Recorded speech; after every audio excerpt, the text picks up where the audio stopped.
अस्सलाम वालेकुम, मैं हूं सबा भट्टी और आप देख रहे हैं MAT20 न्यूज HD। आइए नजर डालते हैं आज की अहम खबर पर। हाफिजाबाद किराना स्टोर पे एक्सपायर अशिया की फरोख्त शिकायत करने वाले शहरी को साथियों के साथ घर जाके धमकियां। हाफिजाबाद से वाक़या जाहिद नामी शख्स के बिस्मिल्लाह किराना स्टोर जो कि आज़म गार्डन के बिल्कुल सामने है पर एक्सपायर नाकस अशिया के फरोख्त का इंकशाफ हुआ है। गाहक की जानिब से एतराज़ और वीडियो सबूत बनाने पर दुकानदार ने मुबैना तौर पर साथियों को साथ ले जाकर शहरी के घर पहुँच के संगीन धमकियाँ दी।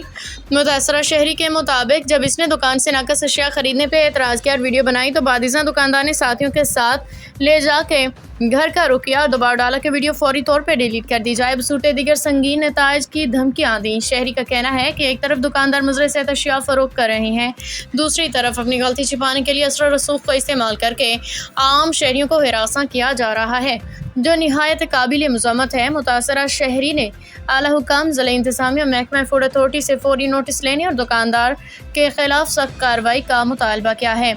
शहरियों का कहना है कि इस रवैये के खिलाफ बर वक्त एक्शन लिया जाए।